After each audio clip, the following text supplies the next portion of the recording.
Mas Bayu Saputra, ada? Ada, Pak. Monggo dikasih apa ya, semacam itu tadi, seperti teman-temannya. Testimoninya, Pak. Ya, apa yang sudah didapat, lebih ke apa yang sudah didapat. Kalau masalah testimoni, Sejujurnya saya belum paham apa maksud dan tujuan pelajaran ini, Pak. Oke. Jadi saya cuma mengikuti pelajarannya, mengetahui pengertian-pengertiannya. Ya, cuma itu, Pak. Cuma itu. Oke. Thank you Mas Bayu. Iya, Pak, Lanjut, sama-sama. Mas Bima Ade. Halo. Bima Ade. Kurang lebihnya seperti yang dikatakan Mas Bayu tadi, Pak. Oke, sama ya berarti ya. Iya, Pak. Oke.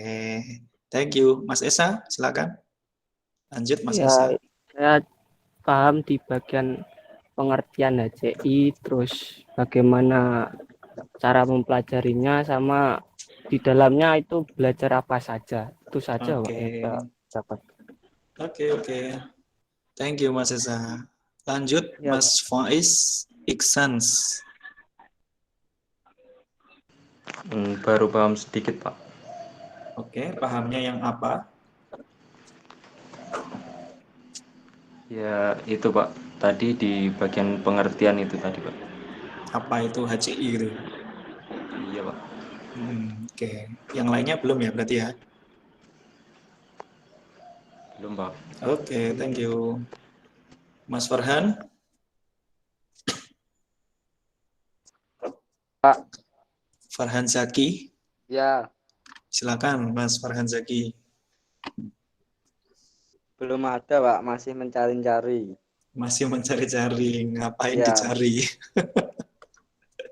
Otodidak. Otodidak ya, iya. Oke, terus kemudian, thank you ya Mas Farhan. Mbak Fitri Astuti? Kurang lebih sama, Pak. Masih kurang paham tentang mata kuliah ini. Oke, berarti nggak tahu ya sebenarnya mata kuliah pelajari apa gitu ya? Iya. Oke, thank you. Lanjut, Mbak Heni To. Mas, Pak.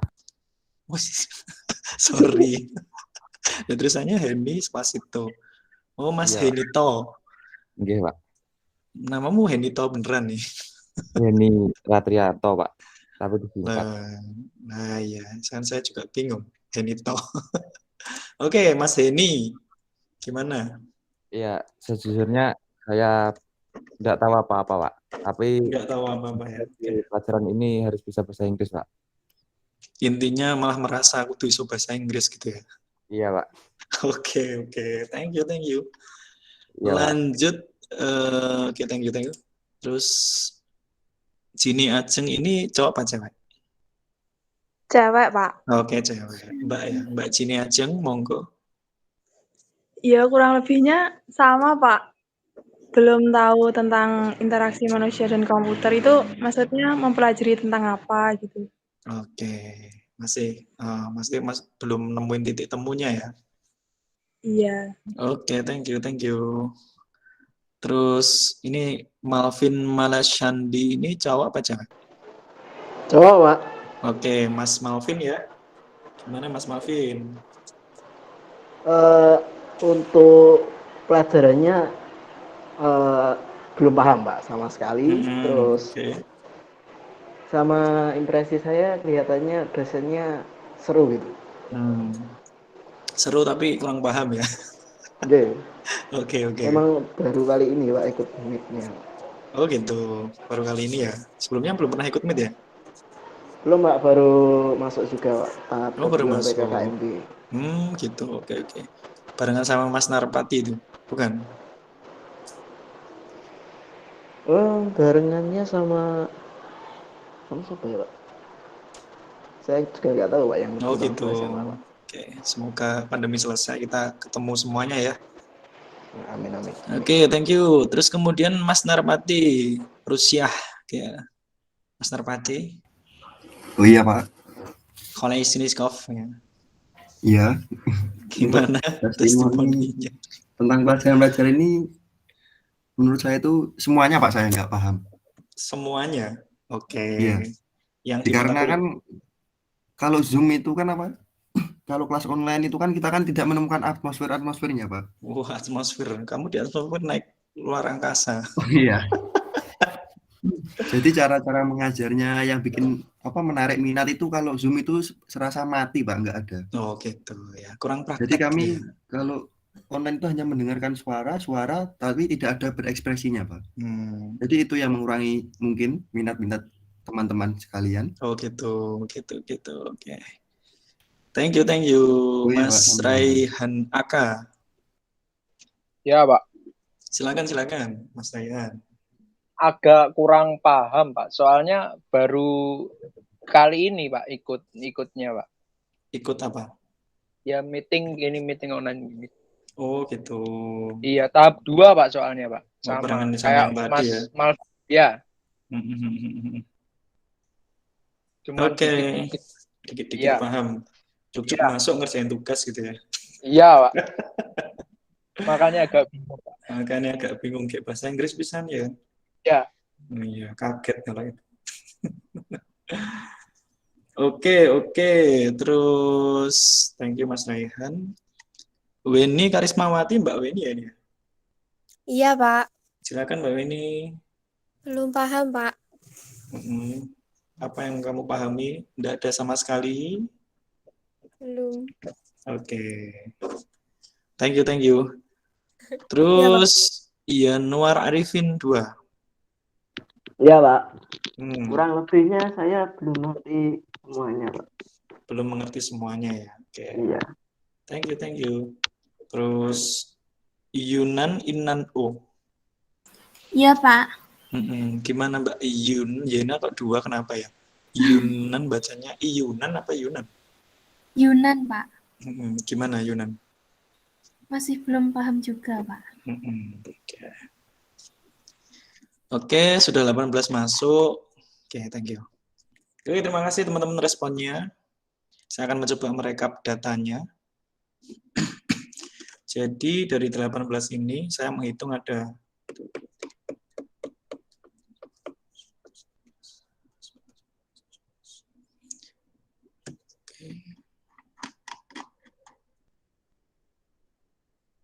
ya 50% lebih lah, sekitar ada berapa nih? 15 dikurangi 1, 2. Sekitar 13-an teman-teman itu yang masih belum nangkep apa yang sudah saya paparkan.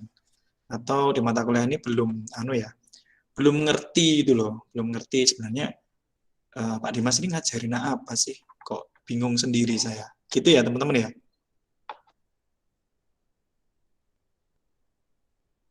Iya, Pak. Oke, terima kasih atas kejujurannya. Ini merupakan sebuah kehormatan kalian sudah mau menjawab dengan jujur dari apa yang kalian rasakan gitu ya. Oke.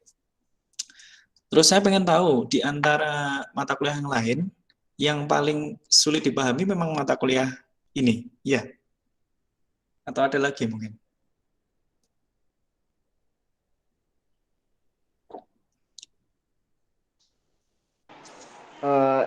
Mata kuliah ini sulit dipahami karena kurang interaksi mungkin, Pak. Oke. Kalau yang lain nggak masalah ya mata kuliah yang lain ya? Teman-teman aman-aman aja ya? Nggak masalah, Pak. Insya Allah, Pak. Belum masalah. Oke, thank you. Kebetulan saya memang bermasalah ya, jadi membuat kalian bingung gitu. Oke, jadi gini teman-teman. Ini saya sudah mendapatkan data dari 18 mahasiswa itu ada sekitar 15-16 yang bilang bahwa nggak paham. Kita kuliah di IMK, di mata kuliahnya HCI ini, di kuliahnya Pak Dimas ini nggak paham sama sekali loh. Tugasnya bahasa Inggris dan sebagainya. Meeting juga jarang-jarang gitu ya. Oke. Itulah yang dinamakan evaluasi.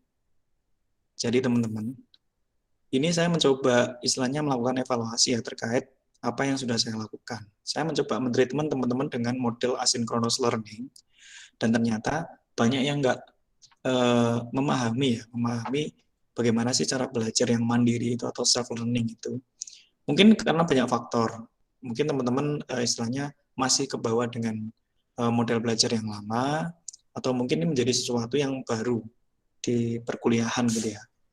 Nah, oke, jadi di sini hari ini saya akan mencoba menjabarkan lumayan panjang kali lebar, jadi siapin aja kopi, teh, dan sebagainya.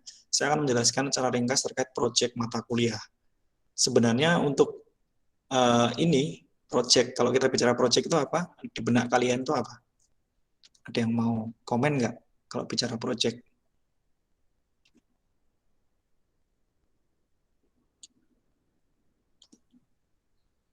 Sebuah hasil kerja Hasil atau kerja. perencanaan kerja. Perencanaan kerja, oke. Yang lain mungkin?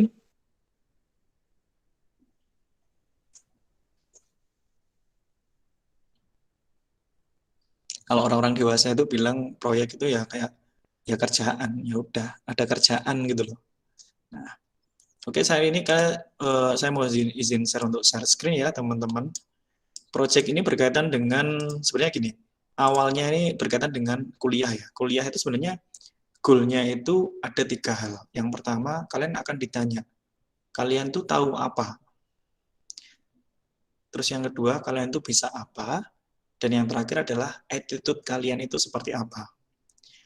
Dari setengah semester lebih ini, saya mencoba melihat mengamati ya, lebih tepatnya. Walaupun saya istilahnya kita interaksinya kurang, saya mengamati bagaimana teman-teman mengumpulkan tugas dan upayanya untuk membuka buku bahasa Inggris yang 300 lembar itu ya, terus membaca semuanya, kadang nggak sampai semuanya, sebisanya pakai Google Translate, itu sikapnya sudah cukup bagus gitu ya. Ini ditingkatkan. Jadi pembiasaan kecil tentang buku bahasa Inggris. Kalian jangan menjauhi yang namanya bahasa Inggris ya teman-teman. Ini sebagai gerbang kalian untuk mulai terbiasa. Buku yang saya kasih itu merupakan buku referensi yang terbaru yang bisa kalian pelajari bertahap demi tahap. Gitu ya. Jadi nggak harus kamu baca 1 bab 1 hari, itu enggak. Bahkan kalau mau mikir simpel, kalian cukup baca aja 1 menit. 1 menit aja untuk membaca, mentranslatekan, kemudian menggadok-gadokkan maksudnya iki opo. Seperti itu. Kalau memang ada yang belum dipahami, nggak apa-apa. Namanya proses belajar itu pasti akan ada yang namanya bingung. Dan bahkan membawa kebimbangan yang bisa jadi akan membuat kalian itu mundur. Karena banyak semester 1 itu yang istilahnya mungkin merasa, duh, iki sing disinaoni kok iki ya, aku gak paham ya, kita salah jurusan gitu. Karena akan ada muncul-muncul seperti itu, tapi itu nggak masalah, itu namanya proses gitu ya. Nah, terus kemudian mengenai tahu apa, pengetahuan apa sih yang kalian pelajari, ternyata sampai setengah semester ini belum ada. Di sini saya akan mencoba untuk mengebut mengenai targetan pengetahuan sama skill yang perlu kalian lakukan atau yang perlu kalian bisa. Paling enggak setelah mengikuti mata kuliah ini, teman-teman itu bisa melakukan sesuatu. Oke. Dari sini paham ya teman-teman? Kalau paham silakan dikasih chat, di chatting aja angka 1 gitu aja. Kalau nggak pengen ribet. Kalau yang nggak paham chat 0 gitu ya. Oke. Silakan ya. Oke, sambil saya menunggu respon yang lain, saya akan mencoba untuk memulai presentasi tentang Pocket Book. Oke, saya share screen ya.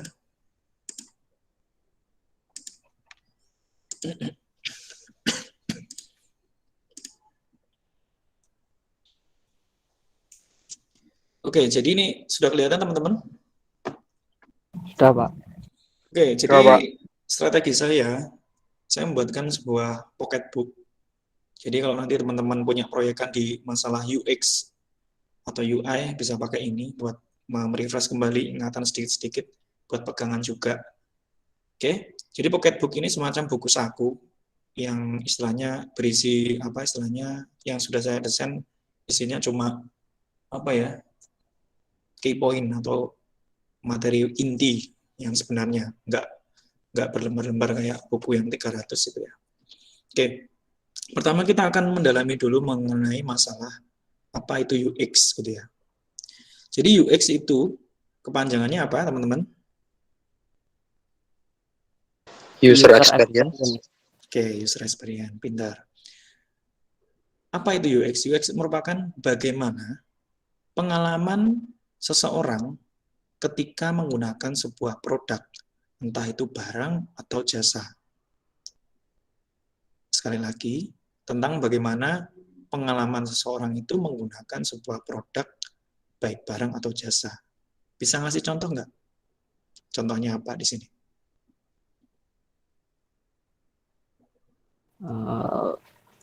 Penggunaan sebuah sistem, semisal aplikasi, itu udah nyaman digunakan untuk orang yang tidak benar-benar tidak paham atau baru menggunakan.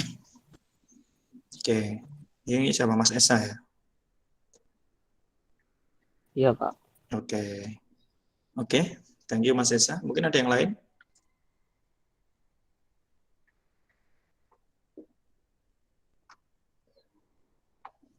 Dari definisi ini, kalian bisa beri contoh nggak? Contohnya nggak harus aplikasi, nggak harus sistem, boleh makanan, boleh minuman. Aplikasi toko online. Dengan Mas siapa?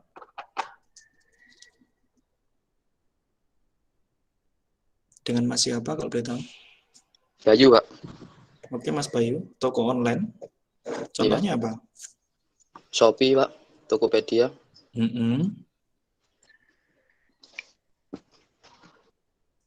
Korelasinya dengan UX apa? Pengalaman gimana?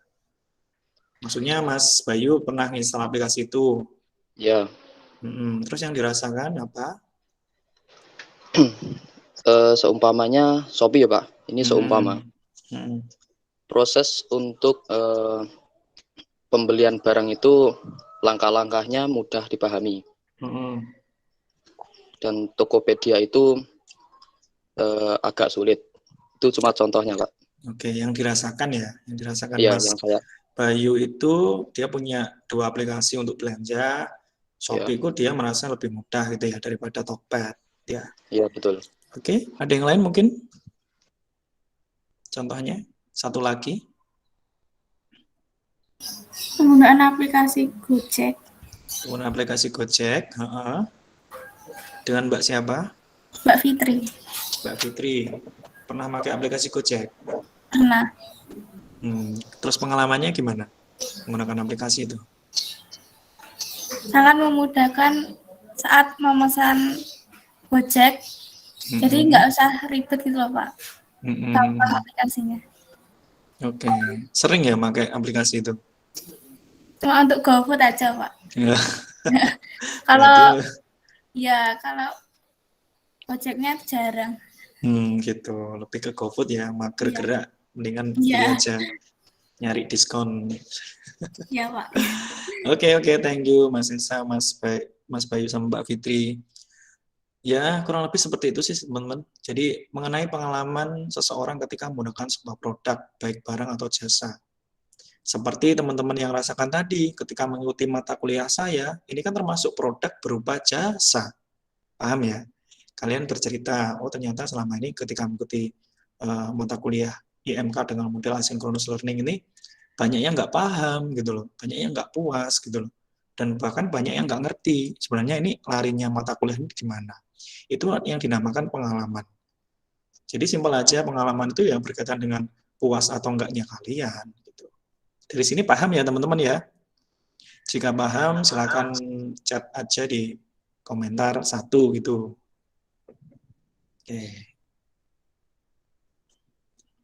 Nanti akan saya lihat hasil recordnya. Ini kan saya record ya. Oke, lanjut ya.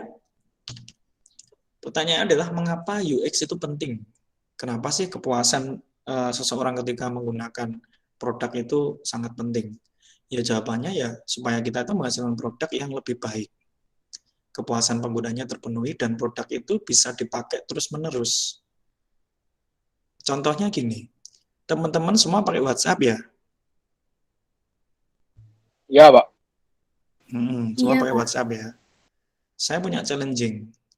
Saya kasih uang 100.000 buat uninstall aplikasi WhatsApp selama 1 tahun. Kalian mau nggak? Enggak, Pak. Loh kenapa? Kan tak kasih 100.000.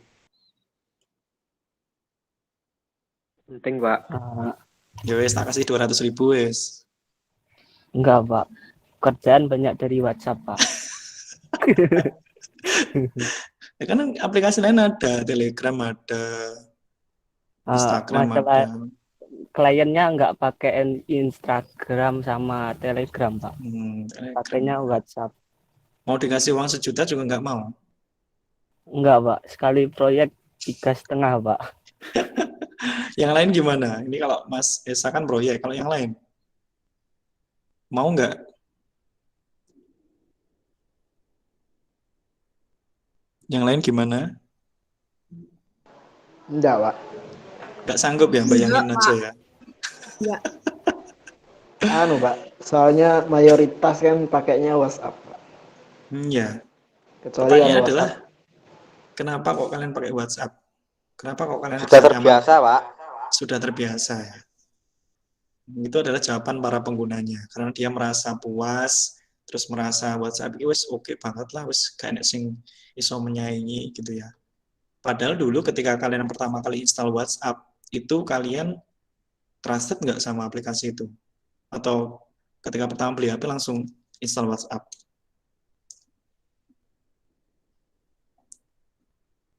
Enggak, Pak. Pertama kali install karena sekolah, Pak. Harus kan bikin grup sekolah. Nah, informasi ke grup WhatsApp, jadi mau nggak mau harus install. Iya. Terus sempat kan WhatsApp itu dan beberapa hari, terus Facebook minta maaf di Twitter. Iya, benar, Pak. Nah itulah kenapa kok UX itu penting, teman-teman. Jadi supaya kita itu bisa ngebuat aplikasi itu yang membuat klien seperti kita, customer seperti kita itu merasa pertama puas. Terus kemudian dengan WhatsApp itu dirasa sudah cukup komplit dan bahkan iso dipakai terus-menerus. Saya tanya, di sini teman-teman pakai WhatsApp mesti lebih dari 1 tahun, iya nggak?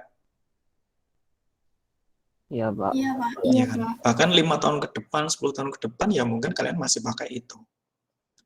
Itu karena apa? Karena ya UX-nya bagus. Kalian cuma bisa menjawab, kita sebagai customer kan nggak paham UX ya, seperti orang awam ya. Tetapi sebenarnya para pendeveloper itu sudah memikirkan UX-nya sebagaimana mestinya, supaya nyaman untuk digunakan. Seperti itu, teman-teman. Jadi kenapa UX itu penting? Ya supaya kita bisa menghasilkan produk itu sing dicintai penggunanya. Bahkan sampai loyal gitu loh. Tiga duit 1.000, tinggi install WhatsApp-nya mau. 200.000 nggak mau. Pokoknya saya pilih WhatsApp. Seperti itu ya, teman-teman ya. Bisa dipahami ya? Bisa, Pak. Bisa. Oke. Bisa. Itu adalah nilai penting dari UX gitu ya. Nah, terus bagaimana sih cara kita bisa menilai UX suatu produk gitu ya? Yang pertama bisa dilakukan adalah bisa melewati observasi atau mengamati, pengamatan. Yang kedua adalah interview atau wawancara kepada pengguna produk. Seperti yang sudah saya lakukan untuk proses pembelajaran selama kurang lebih 1/2 semester. Saya mengamati, dan mengamati kalian ini ketika numpulin tugas ini tepat waktu enggak, terus materinya dapat enggak, terus kalian ini benar-benar kerjain tugas atau enggak, itu saya amati. Terus bagaimana cara kalian presentasi itu saya lihat semua. Terus kemudian baru hari ini saya follow up, interview kalian. Satu persatu, dari mulai tadi Mas Akbar sampai yang terakhir ada tadi Mbak Yohana ya. Itu Mbak Yunan ya. Terus semuanya saya tanya, kalian puas nggak? Kalian merasa istilahnya paham nggak di situ? Nah ini adalah salah satu menilai sebuah produk itu bagus atau enggak user experience-nya. Jadi sekali lagi UX itu sebenarnya nggak cuma untuk aplikasi ya teman-teman, bisa untuk berbagai macam apapun. Kalau kalian punya produk makanan, kalian bisa cek itu UX-nya sudah bagus atau enggak. Seperti itu. Terus sebenarnya apa sih yang diobservasi dan apa yang diinterview? Itu adalah bentuk visualnya sama alur. Kalau ini konteksnya di dalam aplikasi atau sistem. Yang dilihat itu adalah tampilan produkmu itu bagus atau enggak. Kalau ini berkaitan biasanya sama pemilihan warnanya, bentuk fontnya, terus kerapian dan sebagainya. Lebih ke user interface-nya. Terus kemudian yang dinilai yang kedua adalah alur atau cara pemakaian produk. Kalian pernah nggak nginstal aplikasi baru? Atau ada yang baru nginstal aplikasi tertentu mungkin? Yang itu yang mana Instagram, contohnya Instagram. Dulu angkatan ini Instagram itu sudah pada punya semua nggak? Atau baru ada yang baru install?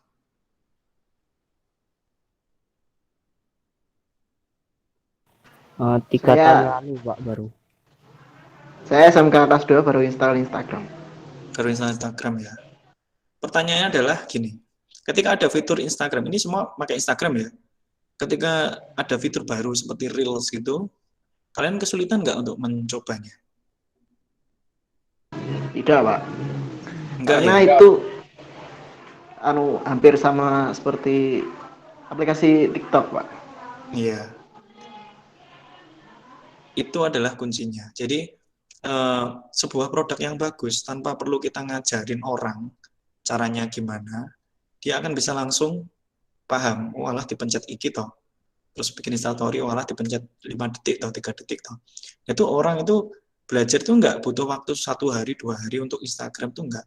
Bahkan anak-anak sekarang, anak-anak kecil sekarang itu ya, yang adik-adik SD dan sebagainya, itu mereka sudah eksplorasi sendiri, sudah tahu. Bahkan saya punya anak balita, ya anak saya sendiri itu buka YouTube itu sudah tahu caranya, step by step-nya. Padahal baru belajar ngomong, karena sudah terbiasa megang smartphone seperti itu. Alangkah bagusnya sebuah produk sampai belajarnya untuk mempelajari produk yang baru itu nggak terlalu lama. Itu. Nah ini adalah salah satu sampel tentang product centric sama customer centric. Menurut teman-teman ini, kalian lebih milih bentuk botol yang mana? Ini kan botol saus ya. Kan lebih milih yang mana? Yang kiri atau kanan? Yang kiri ini dari kaca, terus kemudian tutupnya plastik. Yang samping ini plastik sama tutupnya juga plastik. Cuma perbedaannya tutupnya di atas, yang satunya di bawah. Yang kanan, Pak. Yang kiri, Pak. Kanan. Yang kanan, yang kiri, kanan, kiri. Yang kanan. Oke, yang jawab kanan siapa tadi? Saya, Pak. Saya, Pak. Saya, Pak. Saya itu siapa namanya kan nggak kelihatan di sini. Raihan, Esa, Pak. Iya gantian. Esa wes nggak boleh mau Raihan wes. Coba Raihan. Kanan, Pak. Raihan mana? Apa kiri? Kanan. Kanan. Kenapa kok kanan? Karena lebih mudah bukanya, Pak. Bukanya lebih mudah. Iya. Dan lebih praktis, Pak, kalau dari plastik ya. Gitu-gitu. Oke. Kalau yang kiri tadi yang siapa? Saya, Pak. Mas Esa. Malvin, Pak. Malvin. Mavin, oke. Kenapa Mas Mavin memilih kiri? Itu yang kiri tadi dari kaca ya, Pak? Kaca. Untuk pembelian pertama, milih yang kiri, Pak. Soalnya kalau... Menarik gitu ya? Ya, menarik pertama. Terus wadahnya bisa reusable. Untuk pemakaian jangka lama itu bisa lebih aman, Pak. Lebih aman gitu kalau ya? Selanjutnya membeli yang sasetan gitu. Untuk yang plastik kan sampahnya mengotori, Pak. Oke, thank you. Jadi kalau dibilang apa ya?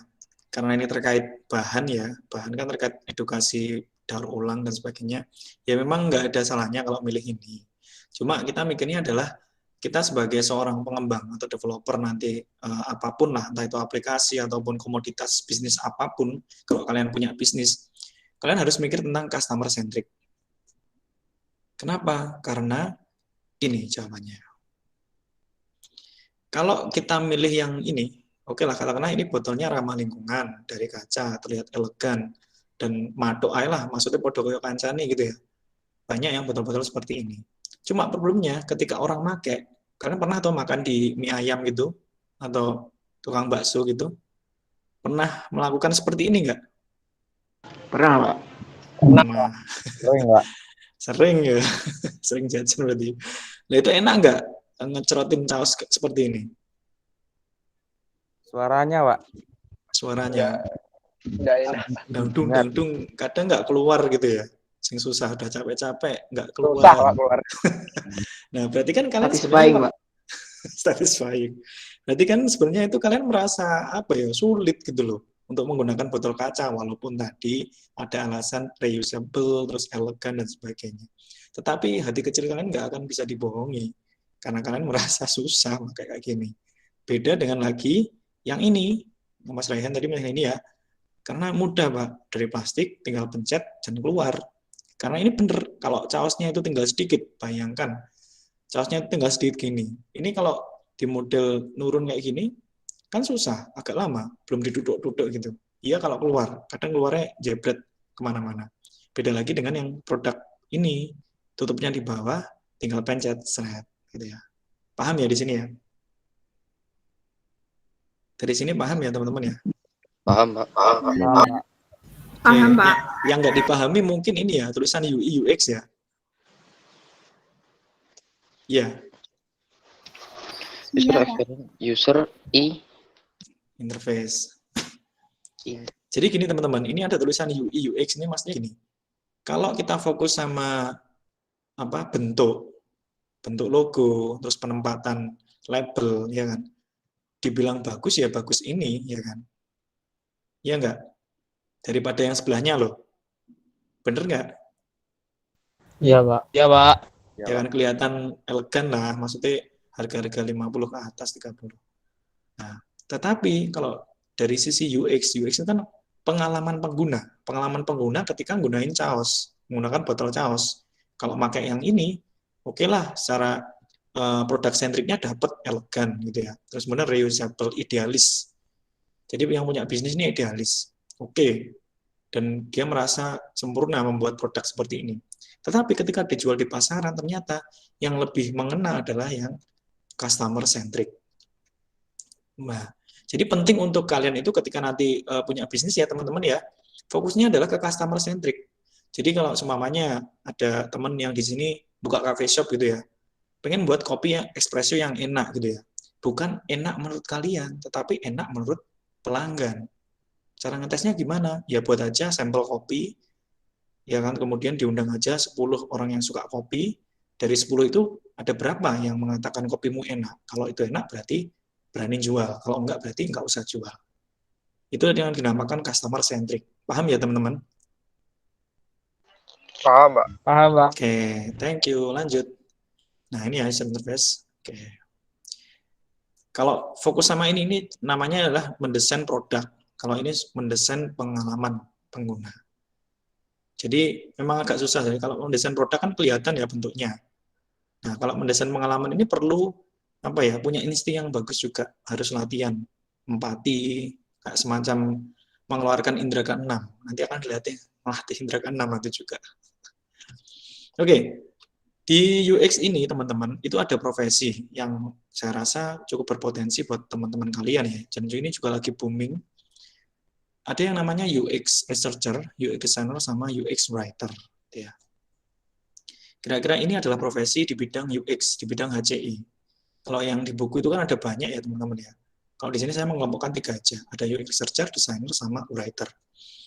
UX researcher itu ngapain? Secara garis besar, researcher ini dia itu tugasnya melakukan riset, meneliti produk yang bagus itu gimana sih? Seperti yang saya katakan tadi, kalau pengen buat kopi, meneliti ini enak enggaknya, berarti harus mengundang responden yang bertugas untuk membuat hal itu adalah para UX researcher.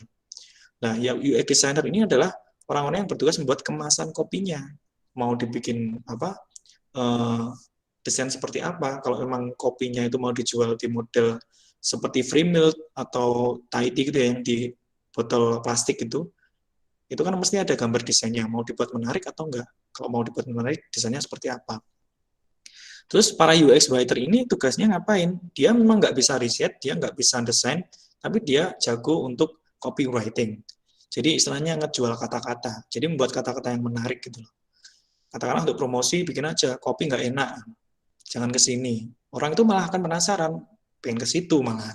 Ini adalah salah satu teknik dari UX writer mengenai copywriting. Dari sini paham teman-teman? Sudah ada gambaran perbedaan sedikit? Sudah, Pak. Atau Sudah, Pak. Atau pengen kepo, mereka itu ngapain gitu ya? Yang UX researcher Pak, yang masih kurang gambarannya. Oke. Yang lain gimana? Sama Pak. Yang pengen sama, Ya, cuma sama ada searcher kayak aja. Ada. Oke, ini karena itu lanjut next slide. Jadi saya mendesain presentasi ini juga melalui UX teman-teman. Karena ini akan muncul pertanyaan, maka akan saya buat jawabannya. UX researcher ya. Jadi saya mengatakan bahwa orang ini tugasnya melakukan riset produk. Kalau di konteks aplikasi atau produk apapun, orang ini bertugas untuk mengetahui standar produk yang baik itu seperti apa. Menurut pengguna itu seperti apa. Gitu ya. Intinya dia ngeriset produk yang baik itu seperti apa berdasarkan para kliennya, para penikmatnya, para penggunanya. Jadi bukan berdasarkan kita yang buat. Ya. Bagaimana caranya untuk meriset produk? Ya caranya kalian tuh harus berani ngobrol dengan penggunanya. Seperti itu. Contoh kalian punya klien yang pengen dibuatkan aplikasi. Ya udah kalian harus ngobrol sama klien itu. Kira-kira yang dipengen ini apa sih? Nah, kira-kira menurut si klien ini aplikasi yang bagus itu seperti apa sih? Nah, jadi kita nggak bisa ngejual template, nggak bisa ngejual yang namanya aplikasi-aplikasi yang sudah jadi, kemudian kita modif, kita jual lagi. Itu nggak bisa. Gitu ya. Istilah formalnya di sini kita melakukan interview atau wawancara. Mengapa UX research itu penting, teman-teman?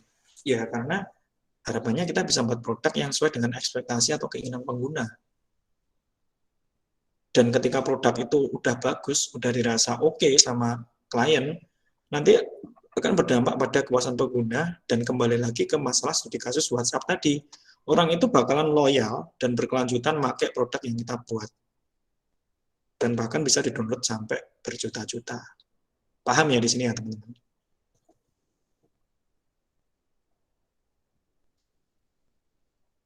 Dari sini, paham atau masih ada yang ditanyakan?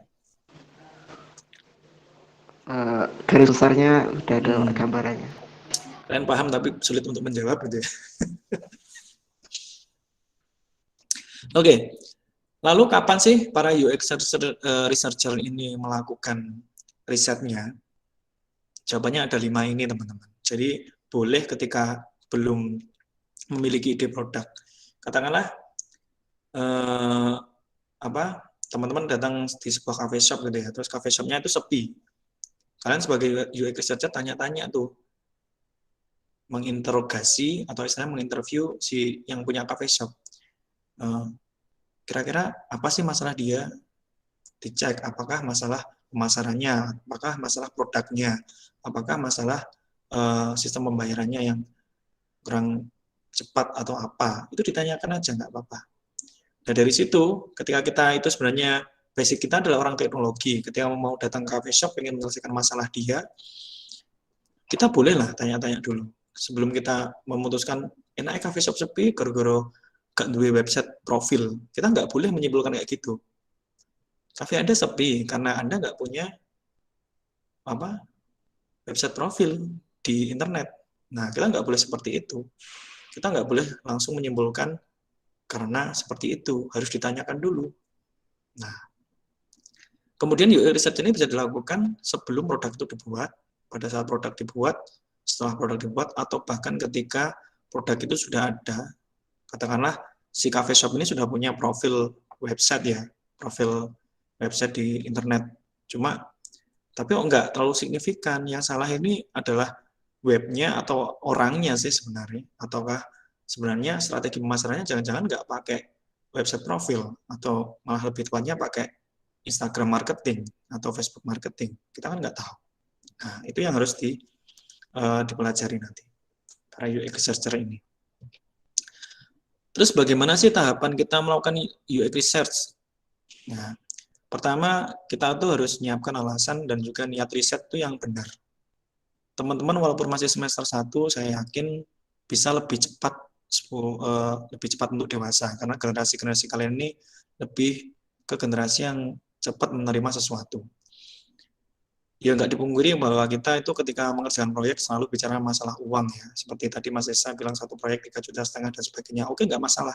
Tapi alasan yang benar kita melakukan sesuatu, kita membuat produk itu sebenarnya adalah untuk help people, untuk menolong orang lain. Ketika kamu menolong orang lain dan targetmu adalah kepuasan dari klien, maka yang bisa kamu dapatkan adalah lebih dari yang kamu harapkan. Itu adalah pengalaman yang sudah saya lakukan. Gitu, teman-teman. Jadi, selalu posisikan alasan dan niat untuk membantu dan niat untuk mencoba. Jangan pernah mencari keuntungan yang terlalu besar. Itu sangat tidak disarankan. Terus kemudian tujuan dan metode riset ini yang mau digunakan mau apa? Mau riset kualitatif atau kuantitatif. Yang saya lakukan tadi, ketika saya menanyakan ke kalian, ada sekitar 16 orang, itu adalah termasuk riset secara kualitatif. Jadi saya menginterview sebanyak jumlah mahasiswa yang ada. Seperti itu. Kemudian bisa melakukan persiapan instrumen, menyiapkan daftar pertanyaan, atau langsung spontan kayak ngobrol tadi. Secara nggak langsung sebenarnya di awal tadi ketika saya menanyakan kalian itu puas atau enggak di mata kuliah ini merupakan salah satu bentuk interview.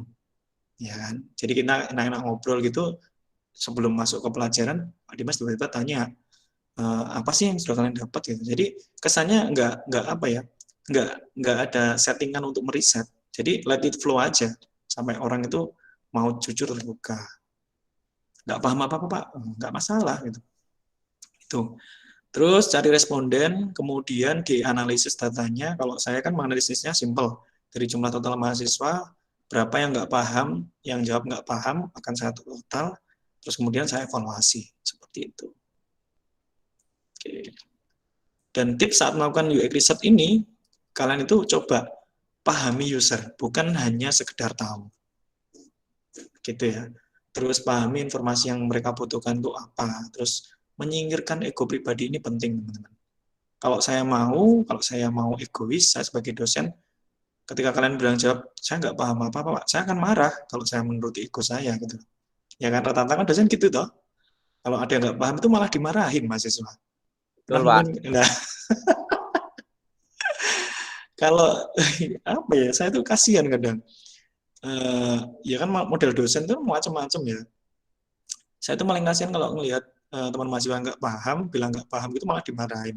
Nggak pernah belajar ya gini-gini. Nah, yang salah itu sebenarnya dosennya atau mahasiswanya gitu. Gitu. Jadi tipsnya seperti itu teman-teman. Nah, dan yang terpenting adalah ini catat temuan saat riset dan harus dilakukan secara runtut. Nah, ini adalah tips UX researcher. Oke, dari sini UX researcher sudah punya gambaran besarnya atau sudah punya ketok gambarannya lah minimal. Atau ada yang ingin ditanyakan, silakan.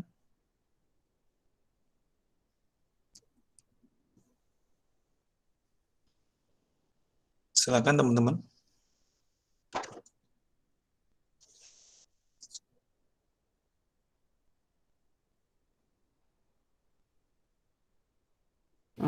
Berarti secara garis besar user researcher itu yang mengamati pasarnya, alasan kenapa produk itu semisal kurang laku atau apa produk yang dibutuhkan di pasar saat ini gitu Pak. Betul. Bahkan Gojek itu ya Mas, itu yang para UX researcher itu sampai interview tukang Gojeknya juga. Terus pakai jasa Gojek itu diinterview semua loh. Gitu. Jadi saat di gedung itu, ya itu para Gojek-Gojek yang lusuh itu kan ada yang pacarnya gak macem-macem itu, ya diinterview sama mereka. Gitu. Gitu Mas Esa. Apakah sudah terjawab atau kurang puas atau gimana? Sudah Pak. Oke, thank you. Ada lagi mungkin?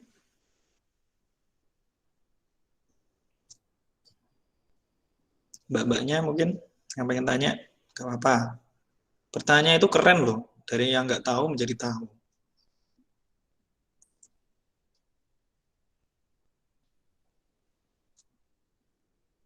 Oke, apa langsung jalan aja? Nanti kalau di tengah jalan pengen tanya, apa-apa, dilanjut. Langsung jalan aja, Pak. Kalau ada Mungkin lanjut dulu, Pak. Oke, berarti sudah sedikit mengerti ya tentang UX Researcher ya. Oke. Insya Allah sudah. Oke, alhamdulillah. Oke, lanjut. Nah, ini yang akan menjawab kalian itu bisa ngapain. Ini di UX Designer. Jadi nanti UX Designer itu ngapain sih kita? Tugasnya ya namanya aja juga UX Designer ya. Seorang yang mendesain mengenai pengalaman pengguna. Atau mudahnya adalah orang yang bertugas membuat desain alur penggunaan sebuah produk. Tanggung jawabnya apa? Ini, kemudahan penggunaan produk. Mudah. Jadi pedomannya cuma itu aja seorang UX designer. Program ini mudah nggak sih untuk digunakan? Oke. Terus lebih detail tugasnya itu ngapain aja? Tekniknya seperti ini, secara teknikal. Kalau tadi kan prinsip ya teman-teman. Prinsipnya fokus pada mendesain produk yang mudah digunakan. Nah, detailnya tugasnya adalah ini, membuat user journey, sketching konsep, wireframe, kemudian paham data dan feedback customer, kemudian buat arsitektur informasi dan sitemap, kemudian melakukan usability test, customer, dan sebagainya. Pak, bahasanya kok angeleram, santai wae. Kita pelajari pelan-pelan. Oke ya. Istilah dasar yang perlu dimengerti, karena kita kan mau jadi seorang UX designer nanti kalau teman-teman lulus, dan juga paham selain pemrograman, juga manajemennya harus kuat, paling nggak kalian juga harus mengerti masalah ini. Di ranah UX designer, yang kalian harus kita sering komunikasikan adalah masalah sketching. Jadi kalian harus tahu sketching itu apa, wireframe itu apa, low fidelity wireframe itu apa, high fidelity wireframe itu apa, prototype itu apa, sama user flow atau journey itu apa. Oke, saya nggak akan menjelaskan, langsung aja contoh. Ini adalah sketching, teman-teman. Dari sini sudah bisa dipahami ya, ini sketching. Jadi sebelum kalian itu, biasanya kan kalau orang awam, taunya ketika bikin program langsung nembak ke coding, ya kan, programming. Nah, padahal nggak seperti itu. Yang dilakukan adalah, yang pertama adalah kita riset dulu pakai UX Researcher itu tadi. UX Researcher ini nanti akan membawa data. Data-data itu nanti akan dijadikan bahan oleh orang-orang UX designer untuk membuat sketching. Ini adalah sketching. Jadi orang-orang kertas gitu ya, bentuk tampilan aplikasi. Kalau yang ini adalah wireframe. Dari kertas dipindah ke komputer. Ini namanya adalah wireframe. Saya akan menjelaskan dengan bahasa yang mudah. Terus ini, visualisasi konsep dalam bentuk digital yang mana? Ini clue point-nya adalah susunan informasi itu terlihat jelas. Jelas itu maksudnya gimana sih susunan informasi? Oh, dek gini enek label judul, yang gini enek paragraf, terus yang gini enek apa ngarani gambar, terus titik papat iki apa slideshow. Gitu ya teman-teman, bisa dipahami ya. Ini adalah wireframe, jadi fokusnya adalah kesusunan informasi. Nah, halaman login itu apa? Oh, di sini ada gambaran logo, ini ada tulisan login, ada tulisan password, di bawahnya ada tulisan forget password, di bawahnya ada tombol login.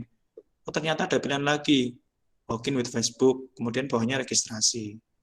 Nah, ini adalah wireframe. Nah, terus yang tadi ada low fidelity wireframe sama high fidelity wireframe itu bedanya apa, Pak? Langsung aja, low ini kita panjangan, kita baca low-fi aja. Untuk low-fi ini gambarnya seperti ini. Jadi masih kotak-kotak kayak gitu. Nggak ada warna. Kalau ada warna paling cuma 1-2. Kalau sudah hi-fi itu sudah ada gambarannya. Bahkan ada fotonya, ada warnanya, tipografinya. Seperti itu. Nah, ini gambarannya. Jadi seorang UX designer akan membuat dari mulai low visualnya, sketchingnya, kemudian ke medium visualnya, cuma gambar aja, konsep apa wireframe-nya gitu ya. Terus sampai ke tahap ranah high visualnya. Kalau sudah high visual seperti ini. Di sini paham ya prosesnya. Sudah ada gambaran ya teman-teman ya. Ini belum masuk ke pemrograman ya, baru desain aplikasi. Sudah, Pak. Sudah ya? Dikit-dikit paham, Pak. Dikit-dikit paham ya.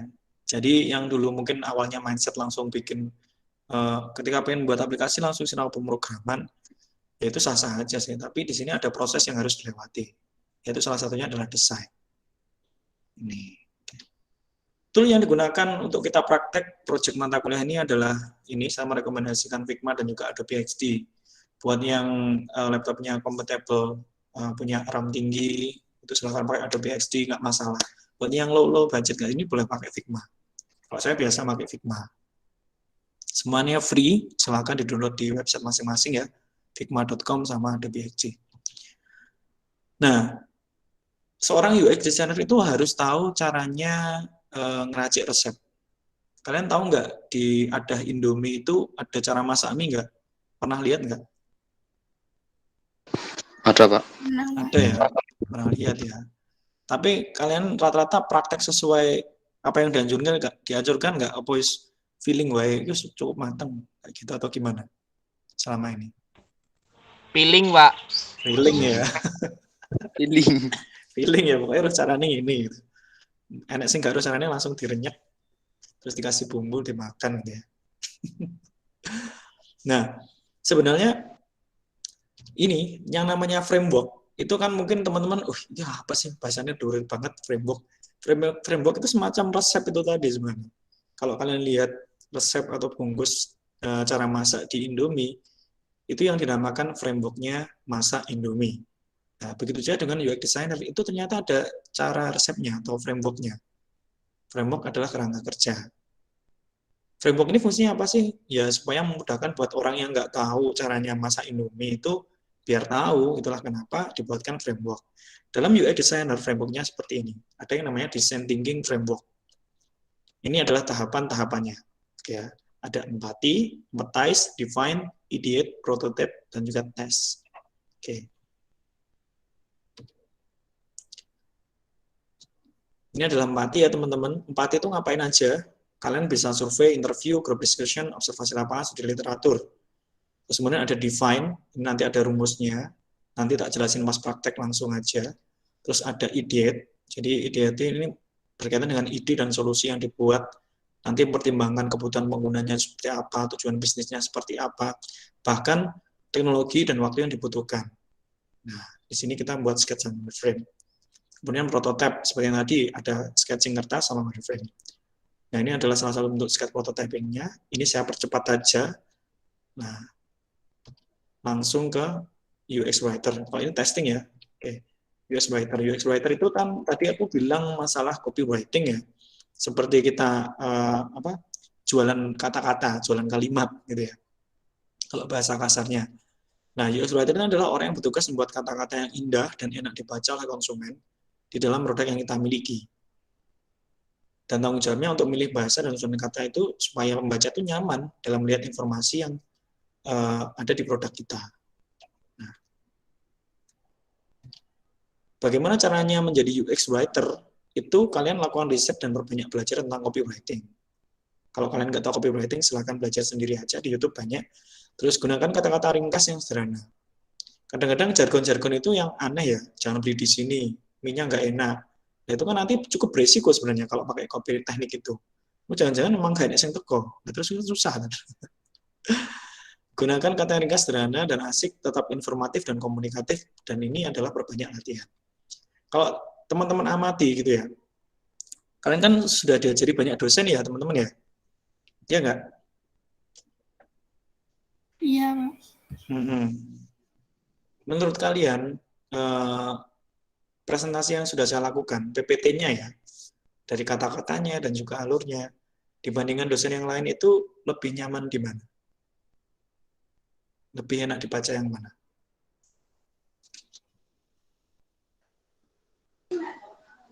Enak jenengan, Pak. Ini gak memuji loh ya, gak ngefek nilai.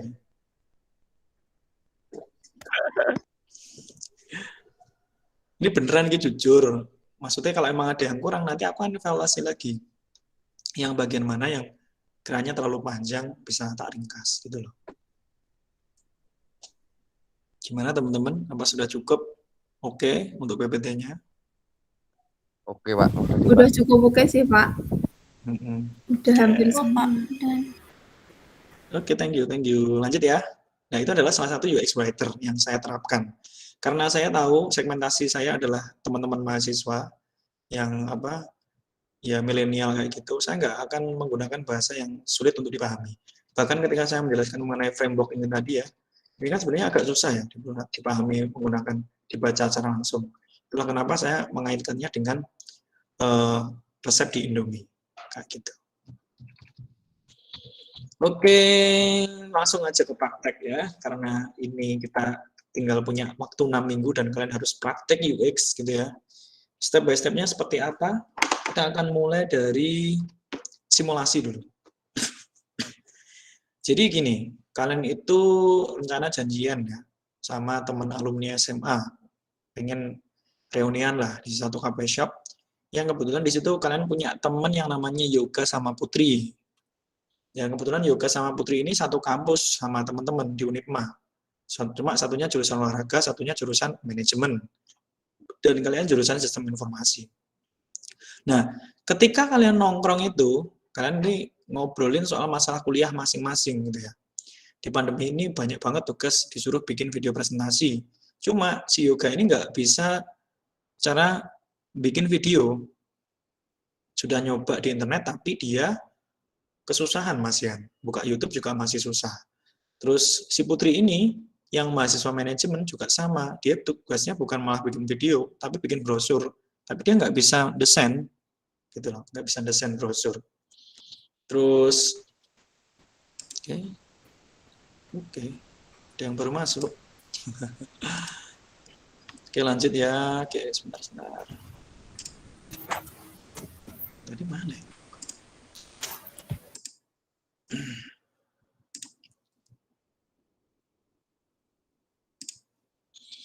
Oke, keduanya ini udah nyoba latihan nyari tutorial video di YouTube ya, tapi masih dirasa susah dan ribet ya. Karena rata-rata kalau di YouTube kan kita nyari tutorialnya kan lompat-lompat gitu ya, harus browsing agak lama dulu. Belum lagi ke distract sama video yang lain. Akhirnya nggak jadi belajar deh. Nah, itu yang dirasakan Yoga sama Putri. Nah, kalian sebagai UX ya, seorang UX yang tahu UX, kalian harus punya mental help people. Saya mengatakan kalau nanti kalian punya bisnis atau apapun, prioritaskan untuk membantu orang dulu. Perkara kamu mau digaji rendah atau mau dibayar rendah atau banyak, itu urusan belakangan. Yang penting adalah kamu bisa help people dulu. Untuk ketika masih muda, seperti itu pikirannya. Karena kamu pengen belajar bermanfaat dan sedikit berguna buat orang lain, ya kan, kamu iseng pengen bantu mereka. Dan kamu yakin problem ini juga banyak dirasakan, nggak cuma kedua temanmu, tapi bahkan kamu sendiri. Gitu loh. Jadi mental help people-nya harus keluar. Niatnya dibenerin. Oke, aku pengen bantu si Yoga sama Putri ini, biar mereka itu nggak kesusahan. Gitu. Maka yang kita lakukan adalah membuka resep framework itu tadi, dimulai dari tahap empati. Empati ini ngapain sih? Kita akan bertindak sebagai UX researcher, teman-teman. Melakukan kegiatan apa? Survei, interview, group discussion, kemudian observasi lapangan sampai studi literatur. Tipsnya apa? Kalian bawa alat untuk mencatat, bisa HP, bisa kertas gitu ya. Kalau enggak ya ingatan kalian aja. Kemudian siapkan daftar pertanyaan jika diperlukan. Tapi kalau enggak butuh daftar pertanyaan, pengen model ngobrol biasa, juga enggak masalah. Nah, terus yang terpenting adalah selalu ingat dan catat apa yang menjadi pain point atau problem penggunanya. Kalau yang di tahapan tadi, itu kan kita ketemu di coffee shop dan si Yoga sama Putri ini ngobrol soal masalah mereka. Ini yang dinamakan kegiatan interview atau wawancara nggak langsung. Karena kita kan nggak perlu bikin pertanyaannya. Sudah itu let it flow aja ngobrol di coffee shop itu. Nah, terus ini setelah itu sebagai seorang UX researcher, ketika kalian sudah melakukan mengkondisikan untuk interview ya, kalian buat tuh yang namanya POV, point of view. Rumusnya seperti ini. User deskripsi membutuhkan kebutuhan karena insight. Insight itu apa? Adalah wawasan yang ada di dalam si penggunanya. Contoh langsung aja. User yoga membutuhkan tempat referensi belajar berbasis video tentang teknik pengambilan dan juga editingnya yang sistematis dan lengkap.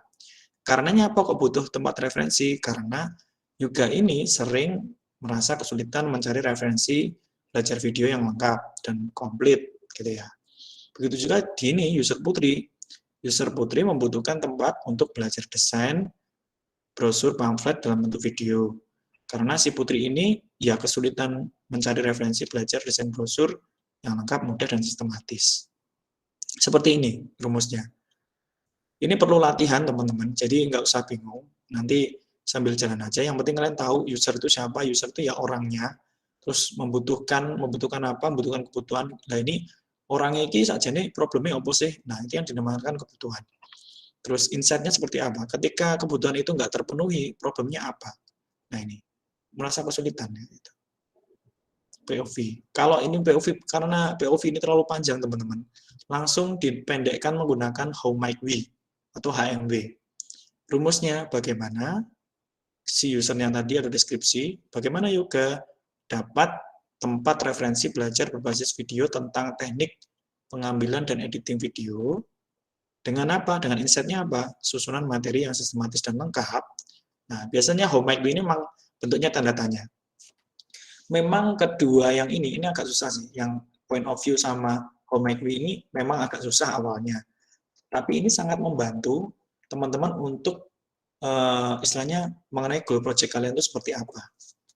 Seperti yang katakan tadi, jangan sampai kalian terlalu cepat menyimpulkan cafe shop itu sepi karena apa? Apakah karena nggak punya website profil?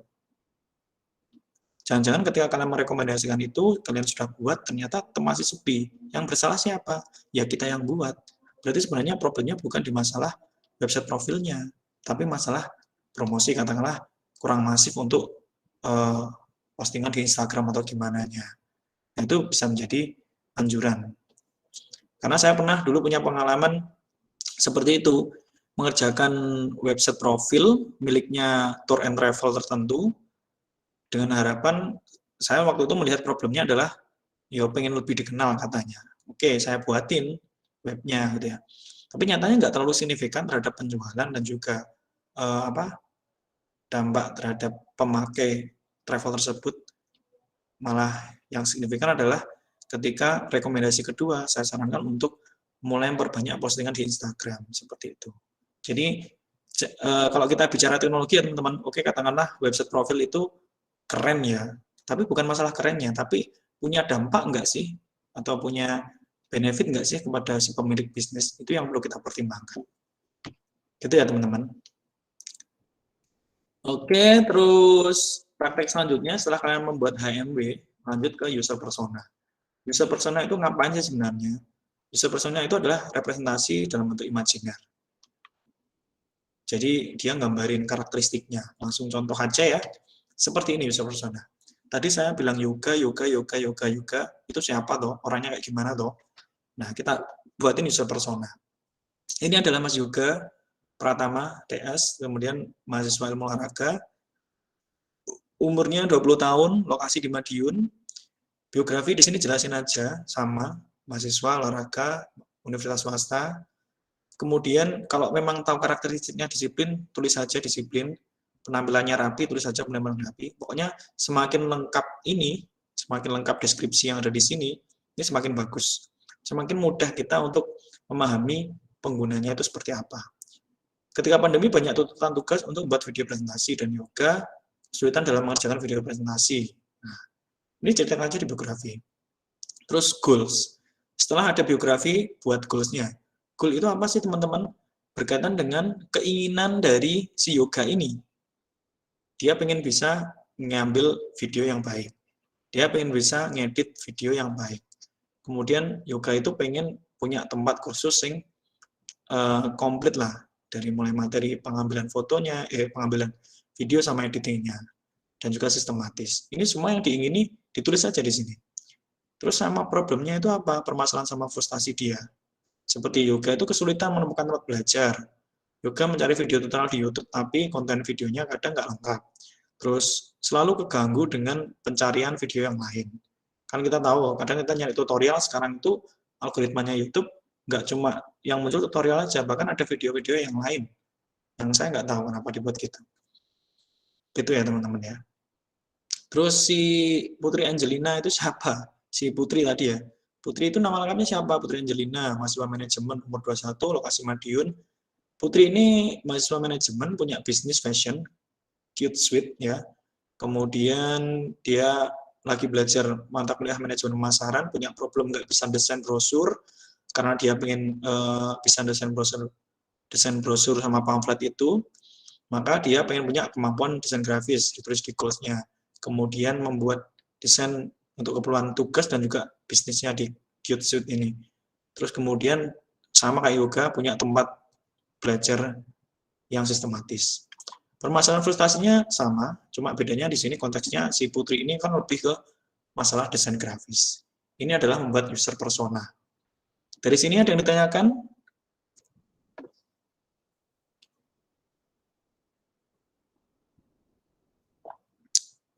Panjang ya teman-teman ya? Panjang ya? Lumayan panjang, Pak. Lumayan panjang ya, tapi sudah nangkep ya, maksudnya step-stepnya yang mau dilakukan ini. Paling teman-teman lupanya harus ngerjain apanya itu ya. Pak ya, saya bingung itu Yoga dan Putri ini mencari tutorialnya atau ingin gimana membuat sebuah wadah yang berisi itu tutorial editing atau syuting video, terus tutorial desain. Nah, saya belum dapat itu, yang diinginkan adalah cari tutorialnya atau membuat wadahnya itu. Oh gitu. Ya. Coba di sini dilihat, Yoga ingin memiliki kemampuan pengambilan video yang baik. Yoga ingin memiliki kemampuan editing video yang baik. Yoga ingin mendapatkan tempat belajar teknik pengambilan dan editing video yang sistematis dan yang sistematis materinya. Berarti dari sini yang disimpulkan apa? Mencari sebuah tempat yang dimana ada tutorial membuat atau pengambilan video terus editing. Betul. Seperti itu Mas Esa. Cuman kita nggak menutup kemungkinan goal yang lain seperti nyapa toh kok dia golek tempat belajar karena dia kan pengen bisa ngambil video yang baik, editing yang baik, ya kan? Gitu. Terus sama dengan Mbak Putri ini tadi, goalnya sama, pengen bisa desain grafis, pengen bisa desain brosur pamflet, dan juga pengen tahu tempat wadah yang itu tadi. Jadi bukan membuat wadahnya ya, tapi lebih kepingin bisa mencari tempatnya. Ya. Oh iya. Oke. Paham ya? Jadi yang kita interview terus hasil interview itu kita catat di sini semua di goals. Nanti hasil interview itu akan dibuat seperti ini biar kita nggak bingung. Jadi ketika nanti kita briefing tim itu enak. Ya, ini Yoga yang jalur apa tuh saja nih? Buka aja, oke lebas. Buka jalur ini. Gitu.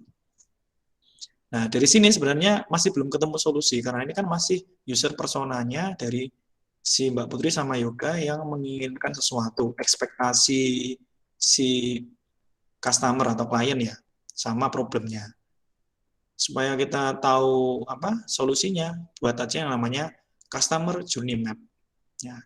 Ini adalah teoritiknya, tujuannya adalah membantu kamu memahami pengguna saat melalui sebuah proses. Kita langsung ke contoh aja, ini adalah yang namanya CCM, saya nyingkatnya CJM, Customer Journey Map. Jadi kita buat aja, ada foto Yoga, terus nama, ada skenario-nya, ya kan, skenario-nya apa? Saat ini Yoga lagi ingin belajar teknik pengambilan dan editing video menggunakan browser atau YouTube.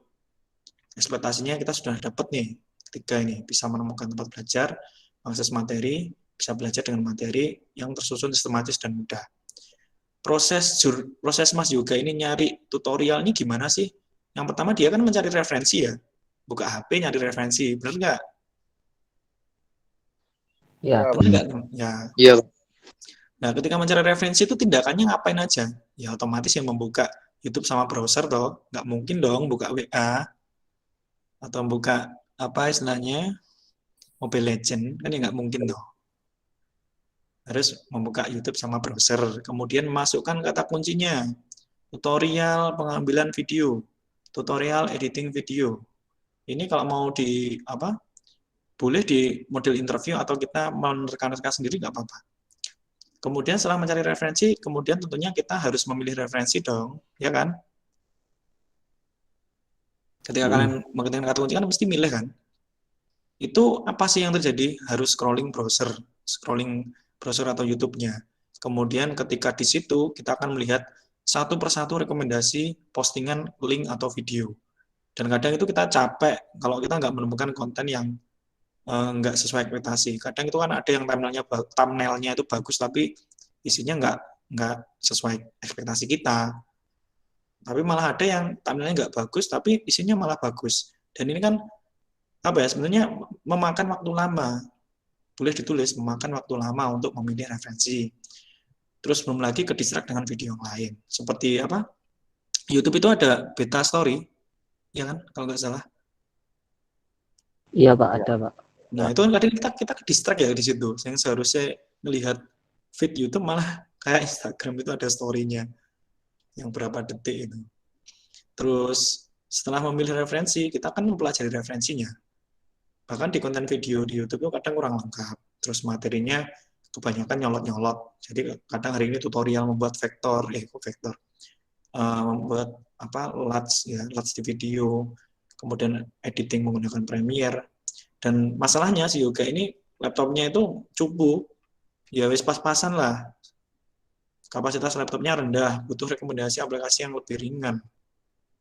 Dan kadang itu durasi tutorial video itu kadang ya ada yang terlalu pendek dan bahkan kadang terlalu panjang. Ini yang harus kita tanyakan sama si Yoga. Kira-kira ketika ngobrol itu video yang ideal itu berapa menit sih Mas Yoga? Gitu nggak apa-apa, supaya kita tahu insight-nya yang dipengini untuk video ideal itu seperti apa. Baru nanti kita dapat peluangnya. Nah, di sini baru kita mikir, dari yang ada ini berarti peluangnya adalah, kalau dari saya punya ide membuatkan web learning secara gratis dengan fasilitas materi dalam bentuk video ajar. Kan kadang ada ya, yang wadah untuk belajar itu kayak Skill Academy ya kan, itu kan berbayar ya. Nah, ini saya punya inisiatif membuat web learning gratis saja. Terus dibuat video ajar sistematis dengan durasi yang ideal sesuai keinginannya Yoga. Terus membuatkan materi unggulan berupa teknik pengambilan dan editing video menggunakan smartphone. Kenapa kok smartphone? Karena ya ini tadi, lawang Yoga aja laptopnya kapasitasnya rendah. Tapi ketika saya mengamati di lapangan, itu Yoga ternyata HP-nya sudah iPhone 13. Berarti kan nggak masalah kalau semuanya saya membuat materi dengan materi smartphone. Nah, seperti itu loh. Nah, baru masuk ke tahap idiot, kita bertindak sebagai UX designer. Intinya kita membuat sketch sama wireframe. Nah, ini adalah alatnya. Saya mengambil pensil, pulpen, penggaris sama kertas 2. Untuk saya buat sketch-nya dulu. Ini sketch yang ada salahnya gitu ya. Jadi saya buat asal-asalan aja. Halaman beranda ini ada banner videonya, ada. Terus kemudian ada halaman tengahnya. Terus ini ada 3 yang berisikan materi 1, 2, 3. Ketika diklik nanti akan lari ke halaman materi. Nah, ini semua dibikin sketch aja dulu. Terus ini ada halaman error. Ketika diklik salah satu, kalau nggak fungsi dia akan error. Saya kasih nama domain video. Ini ada tanggalnya, ada parafnya.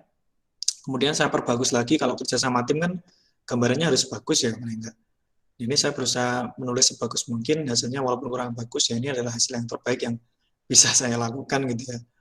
Jadi ini gambarnya lebih jelas, Jadi yang ini halaman beranda, kemudian ini halaman akses materi, dan juga ini adalah halaman error page. Nah, kalau ini sketch-nya sudah dibuat teman-teman ya, langsung buka Figma, kalian buat wireframe-nya. Nah, tutorial wireframe di YouTube banyak, silakan dicari sendiri. Kalau saya lebih merekomendasikan teman-teman biar kerjanya cepat pakai plugin aja nggak apa-apa, pakai plugin. Ya. Nah nanti untuk tutorial Figma bisa aja ya di YouTube, cari aja kayak Ali Kukos Yadi itu juga lumayan bagus sih untuk referensi Figma-nya. Nah saya buat Figma sudah selesai. Ini hasilnya halaman beranda, akses materi 1, 2, 3, halaman error. Lanjut bikin yang ini. Desain UI-nya. Desain UI. Nah, saya siapkan plugin-nya dulu. Siapkan bahan desainnya. Jadi semuanya dimasukin dulu, logonya ini disiapin, saya pakai Canva, ini pakai plugin, ini semua dari Figma. Kalau sudah, baru kita buat seperti ini. Jadi dari hasil sket yang awalnya gini, kita buat gini. Ini kan low visual ya, low visual. Terus ini medium visual, ini adalah high visualnya. Nah, itu adalah seorang tugas seorang desainer UX gitu ya teman-teman. Nah, seorang UX writer-nya ngerjainnya di mana? Ya ini, kalian UX writer bertugas untuk ngebuat kata-kata yang enak dilihat. Cara asik belajar buat video. Kamu yang pengen bisa buat video, ini kenapa kok bahasanya nggak baku? Dalam artian ada yang bahasa Indonesia, ada bahasa Inggris. Karena segmentasinya ini adalah anak-anak muda. Kalau anak-anak muda terlalu dibuat bahasa baku, bahasa-bahasa ala kementerian, saya yakin akan malas untuk membuka ini situs gitu loh. Itulah kenapa dibuatlah sama UX writer-nya itu bahasa-bahasa yang mudah dipahami. Cuma modal smartphone, klik tombol call to action-nya, terus mini media class. Kayak gini. Seperti itu. Itu adalah gambaran ya teman-teman mengenai proses seorang UX designer. Kalau kalian pengen melihat hasil kerjanya itu, saya buka Figma aja. Nanti kalian bisa langsung testing. Kalau kalian sudah membuat ini wireframe-nya ya, kalian bisa langsung testing prototipe-nya. Gini ya. Nah, oke, sebentar loading. Nah, ini adalah hasil dari desain UX dan juga UI-nya. Udah jadi. Simple, project media. Di sini kalian ngundang aja 5 orang teman kalian sesuai segmentasi pasar tadi, boleh si Yoga, boleh si Putri, terus sama 3 orang temannya lagi. Kalian sudah mendesain nih. Kalian silakan satu orang satu persatu dikasih tugas. Tugasnya gini. Kalian memberikan semacam challenge. Contohnya gini, Kak Yoga, kamu tak suruh buka coba cariin materi akses video menggunakan low budget itu seperti apa, menggunakan kamera low budget itu bisa nggak kamu nemuin videonya. Jadi bikin challenging kayak gitu. Otomatis Yoga kan sebagai pengguna, oke, aku tak cari Nah, ketika proses mulai mencari ini dihitung detiknya. 1, 2, 3, 4, 5, 6, 7, 8, 9, 10. Oh, ternyata butuh 10 detik untuk seorang Yoga itu mencari mini media class yang low budget. Jadi video yang low budget kayak gitu ya. Nah, seperti itu. Terus kasih lagi task kedua. Kalau kamu sudah nemuin yang low budget, bisa nggak kamu nemuin tutorial video yang pakai kamera yang high class gitu? Bisa nggak? Hitung lagi. 1, 2, 3, 4, 5, 6, 7, 8. Oke. Berarti sudah nemukan di 8 detik, cuma muncul error. Yoga akan tanya, ini kenapa kok error ya? Berarti lagi trouble nih. Coba kembali aja ke beranda. Dihitung lagi. 1, 2. Oke, butuh 2 detik. Itu adalah salah satu testing yang paling mudah dilakukan di sebuah produk. Jadi sebelum masuk ke masalah pemrograman, ke programmingnya, kalian buat aja kayak gini. Gitu teman-teman. Oke. Gimana? Sudah mulai panas? Gimana teman-teman? Oke. Ini penjelasannya panjang lumayan.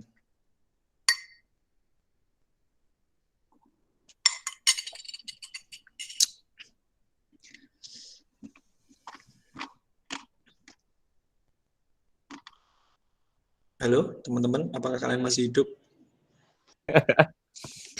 Masih, Pak. Tak pikir sudah bobo. Tak pikir masih bobo. Gimana? Ini adalah proyek yang akan kalian kerjakan nanti. Kalian nanti akan bikin seperti ini, dari proses awal hingga akhir. Dan ketika UAS nanti, teman-teman silahkan presentasi. Seperti yang sudah saya lakukan tadi. Ya. Oke. Gimana, teman-teman? Dari sini, apa sudah cukup jelas? Atau nanti mau dipelajari dulu di rumah? Mau dicek lagi videonya? Mau dibuka-buka lagi untuk pocket book-nya? Atau gimana? Atau ada yang pengen ditanya dulu untuk saat ini?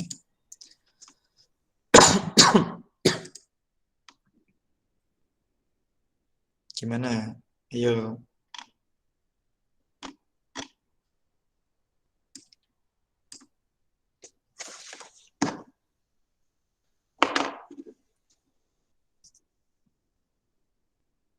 Halo, kok kalian diam? Bingung Pak mau tanya apa Pak? Bingung ya, tercengang gitu ya. Bingungnya bingung kenapa? Bingung tercengang gumun apa bingung gak dong apa piye? Aku dijelasin loh. Enggak, gambarannya sudah dapat. Cuman mau tanya itu yang ditanya apa masih belum jelas Pak. Yang ditanya bagian mananya itu. Masih ngawang-ngawang. Oh gitu. Nah, masih ngawang. Ya, tapi untuk alurnya wis mulai jelas ya. Ya, alurnya jelas, Pak. Oke, yang lain gimana? Butuh responnya.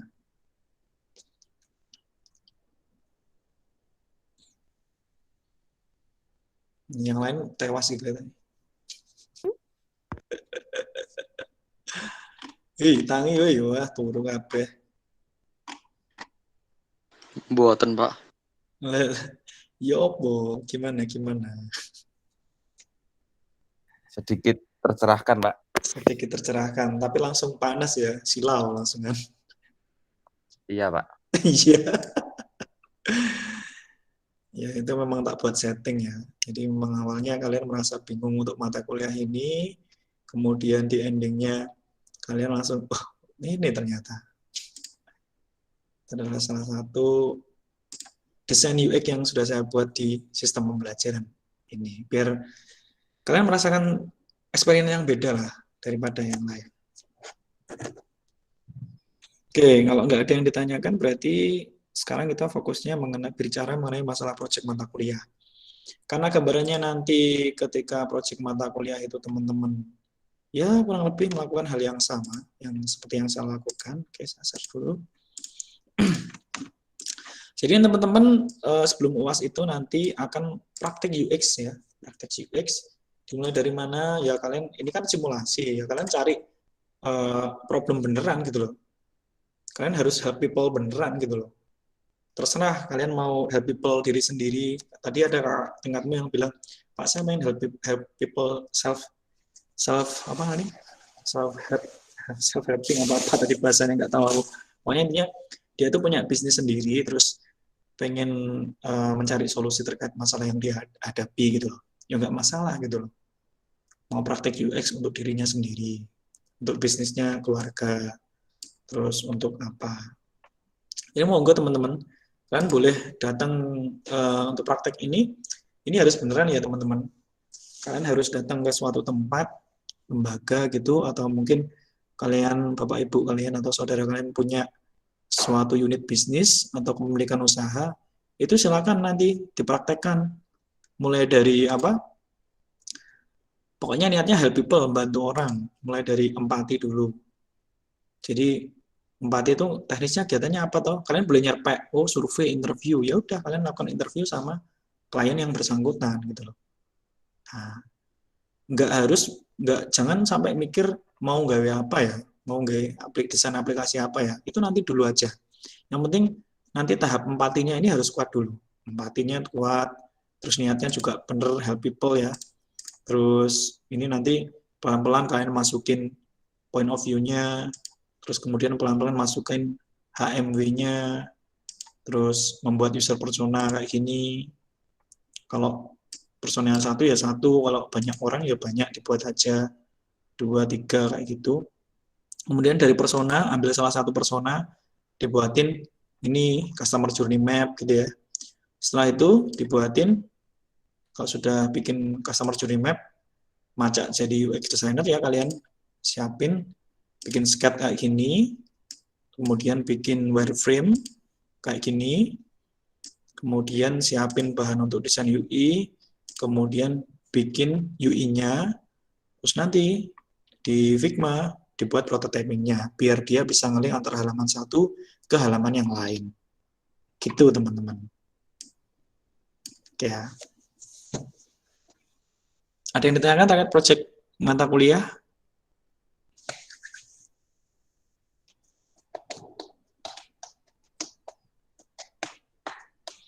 Karena ini berkaitan dengan project, otomatis kan kita butuh mentoring ya, teman-teman butuh mentoring.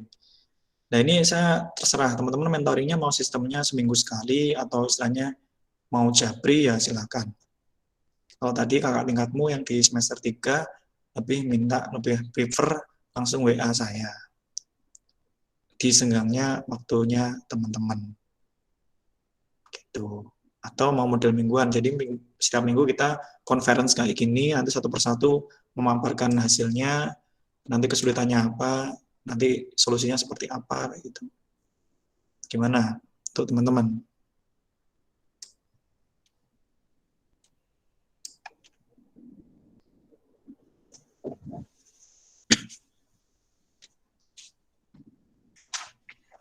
Halo, masih hidup? Halo? Masih, Pak. Masih, Pak. Titik tidur.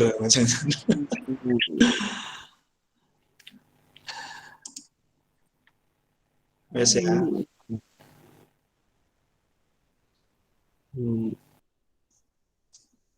Terserah mau bimbingan gimana atau mau didiskusikan dulu sama teman sekelasnya, silakan. Nanti kalau sudah ada jawaban, paling nggak minggu ini harus sudah ready ya untuk jawabannya, mau model mentoring personal, masing-masing personal, atau mau model kita tiap minggu bareng-bareng istilahnya melalui tiap prosesnya, monggo silakan.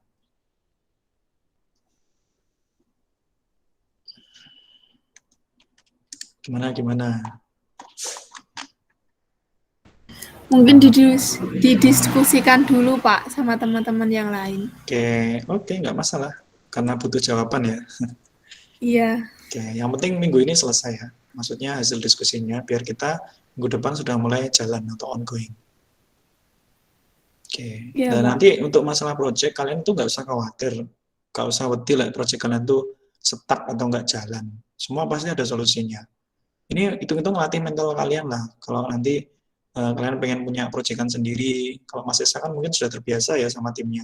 Mungkin teman-teman yang lain, ya nggak apa-apa, harus mulai berlatih untuk mini project. Gitu. Paling nggak ketika sehabis semester 1, ketika ditanya kalian bisa apa, jawabannya adalah bisa membuat desain UX UI. Kan keren, baru semester 1 sudah bisa gitu. Oke ya teman-teman ya. Iya, Pak. Iya, Pak. Iya, Pak. Terus sedikit motivasi saja buat teman-teman yang mungkin merasa bosan di kuliah seperti ini. Ya yang namanya kuliah belajar itu pasti ada titik jenuh. Terus kemudian ada titik yang namanya kayak tadi salah jurusan dan sebagainya. Nah, saya sendiri juga dulu salah jurusan teman-teman. Saya waktu itu kan STM 1 Madiun, jurusannya teknik mesin. Jadi megang bubut freeze kayak gitu, bikin kayak murbaut kayak gitulah. Nah, waktu itu istilahnya sedikit cerita ya. Waktu itu teman-teman itu pada ngejar kerja semua gitu loh. Kerja di PT Nitama, PT Inka, daftar karena di STM 1 kan sudah ada proyeksi untuk rekan-rekan itu langsung bekerja gitu ya. Dan saya juga punya mental seperti itu. Cuma problemnya adalah waktu itu orang tua masih ada rezeki untuk bisa menyekolahkan anaknya. Karena saya sendiri juga punya pikiran untuk bisa kuliah. Karena mikirnya gini waktu itu, kalau saya cuma lulusan STM gitu ya, kemudian saya memilih untuk bekerja, saya akan selamanya menjadi buruh pabrik. Karena untuk level manajer dan sebagainya, itu nggak mungkin lulusan STM. Rata-rata memang harus sekolah lagi. Caranya adalah saya bekerja sambil kuliah, atau saya mencari beasiswa. Waktu itu saya memutuskan untuk bekerja sama kuliah. Nah, ketika kuliah itu pun, itu nyambi bekerja kan, itu juga salah jurusan ternyata. Saya pikir saya, bisa fokus di komputer di bagian per-office-an. Harapannya bisa kayak karyawan biasa lah, ngetik-ngetik, bikin laporan kayak gitu. Tapi ternyata ketika masuk teknik informatika, ambiar gitu ya. Ambiarnya kenapa? Ambiarnya gini, yang dipelajari adalah bahasa Pascal dan harus belajar macam-macam kayak gitu, itu yang bikin saya susah. Duh, berat banget. Apalagi bikin yang di CMD itu ya, itu kan berat ya rasanya. Nah, dan kebetulan waktu itu baru bisa buka komputer itu ya waktu kuliah. Waktu kelas 3 itu kenal AutoCAD, tapi belum bisa mastiin buka Explorer itu loh, saya nggak bisa semester 1. Punya laptop tapi nggak bisa ngoperasiin, mudah kayak orang bodoh kayak gitu. Itu semester 1, semester 2, 3, semester 3 saya sempat DO. Karena sudah nggak tahan dengan kuliahnya, karena nggak ada dosen yang care sekarang ya. Kalau sekarang kan dosennya pada care-care semua, kalau dulu nggak. Dan cenderung keras dosen zaman dahulu. Saya memutuskan untuk kerja sambilan, dapat 600.000 per bulan itu sudah cukup seneng, pengen keluar tapi nggak dibolehin sama orang tua. Karena apa? Ya cuma bilang gini aja sih, selesaikan apa yang sudah kamu mulai. Prinsipnya kayak gitu. Karena ya orang tua masih bisa kuat membayari kuliah, ya we kuliah ho. Jadi mandek oke nih warap dadi opo. Ya udah dengan berat hati waktu itu saya lepaskan pekerjaan, kuliah. Tapi ya kuliah seadanya, kupu-kupu malam. Nggak ada project kayak gini. Mohon maaf, kuliah zaman saya dulu isinya cuma teori aja. Jadi nggak jelas pokok dosen-dosennya nggak jelas. Itulah kenapa saya nggak mau pengen menjadi dosen nggak jelas gitu. Nah terus berlanjut S1 itu sampai akhirnya mau semester 7, semester 8 skripsi. Sampai semester 7 itu saya nggak bisa ngapa-ngapain. Dan semester 7 itu kan harus magang ya. Magang masa nggak bisa ngapa-ngapain. Mulai saat itu saya belajar website. Cuma website itu udah bisa bikin seadanya. Kemudian ketika skripsi, karena saya suka gambar kayak gitu, suka desain, walaupun nggak jago-jago banget, saya nggak jago ya, nggak jago multimedia, nggak jago desain, cuma suka. Terus saya memutuskan untuk buat sebuah sistem CPT, Computer Based Test, untuk anak-anak SMP yang lagi mau ujian nasional. Waktu itu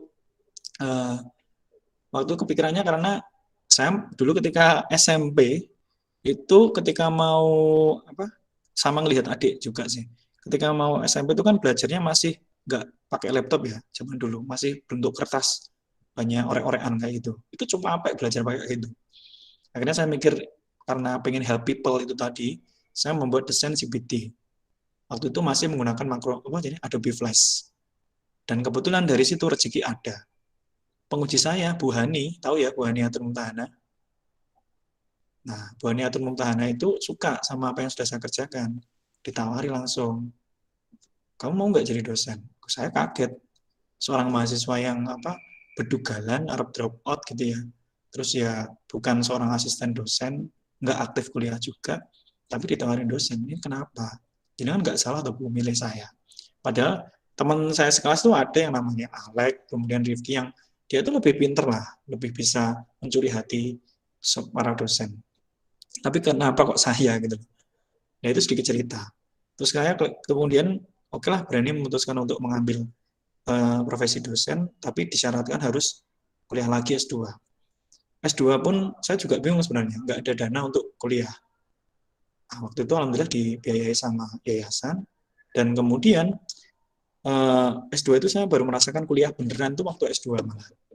Jadi dosennya bercerita, tidak hanya menyampaikan materi, lebih banyak bercerita mengenai pengalaman proyeknya. Dan yang dibutuhkan sekarang itu sebenarnya bukan masalah pinter atau enggak, tapi kalian tuh bisa konsisten atau enggak. Udah itu aja. Oke, katakanlah sekarang Mas Esa unggul ya dalam bidang proyek dan sebagainya. Proyeknya banyak. Mungkin ada yang lain yang nggak tahu sama sekali. Tetapi kalau Mas Esa itu nggak, istilahnya apa ya, nggak telaten ngupgrade ilmu, nanti akan ketinggalan dengan teman-teman yang selainnya. Kalau saya punya prinsip, kalau kamu punya waktu 1 menit sehari saja untuk mempelajari apa yang kamu sukai, atau katakanlah apa yang pengen kamu kuasai, katakanlah ini teman-teman pada nggak bisa pemrograman web ya, pengen bisa pemrograman web, sediain aja waktu 1 menit setiap hari. 1 menit itu kan, 1 menit itu panjang nggak sih? Lama nggak sih? Halo? Tidak. Enggak, Pak. Tergantung, Pak. Tergantung. 1 menitnya buat apa? Nah, 1 menit itu kamu bisa lah istilahnya nonton video YouTube tentang pemrograman web, baca artikel tentang pemrograman web, praktek pakai Notepad++. Cukup 1 menit. Jadi sediakan saja waktu 1 menit untuk kalian itu bertumbuh. ibarat tanaman, itu nanti kalian secara nggak langsung punya habit atau istilahnya punya kebiasaan untuk belajar. Nah, ini adalah salah satu motivasi yang bisa saya berikan berdasarkan pengalaman, experience ya teman-teman ya. Dan bahkan sampai sekarang pun saya juga masih belajar. Gitu teman-teman. Saya nggak berpuas diri menjadi seorang dosen karena saya bukan seorang dosen yang baik. Ini lagi ngerambah di dunia bisnis di food and beverage juga. Terus sama lagi pengen kayak branding kayak tas kayak gitu loh. Tas souvenir kayak gitu. Tapi nggak tahu ini terrealisir atau enggak. Yang penting saya selalu nyempetin waktu 1 menit sehari untuk memikirkan hal itu. Gitu loh teman-teman. Jadi nggak buat teman-teman yang saat ini merasa goyah karena kuliah kok gini-gini wae gitu ya. Terus mungkin ada yang pengen daftar PNS, daftar tentara. Itu saya kembalikan lagi ke teman-teman lah. Itu terserah kalian. Cumanya selama ini kan kalian sudah mulai untuk kuliah. Ya coba selesaikan dulu. Terlepas nanti kalian mau jadi apa, paling nggak kalian sudah bertanggung jawab untuk menyelesaikan perkuliahan ini. Gitu ya teman-teman ya. Ya Pak. Iya Pak. Kalian tuh nggak usah minder sama mahasiswa yang negeri-negeri, nggak masalah. Wong buktinya kakak kelasmu itu menang PKM. Dan kebetulan ya bimbingan saya sih tahun 2017, kemudian 19-20, ya alhamdulillah. Sama yang terakhir 2021 ini kita bisa kok berkompetisi sama teman-teman yang di negeri. Intinya satu sih, yang penting mau. Kalau saya sih gitu. Oke teman-teman, sudah cukup ya? Ya Pak. Sudah cukup ya? Oke, thank you. Ya Pak. Oke, ini akan saya tutup pertemuannya. Materi-materinya akan saya upload di Elma, nanti diakses sendiri aja. Terus saya harapkan nanti ada laporan di minggu ini terkait mau mentoring tiap minggu atau mentoring personal. Gitu ya, teman-teman ya. Iya, Pak. Oke, lebihnya terima kasih teman-teman dan mohon maaf kalau meeting hari ini panjang banget gitu ya. Gak apa-apa, Pak. Sampai bikin kopi ini saya. Oke. Oke ya, saya tutup. Assalamualaikum warahmatullahi wabarakatuh. Waalaikumsalam warahmatullahi wabarakatuh. Terima kasih, Pak. Terima kasih, Pak. Oke, sama-sama. Yoi.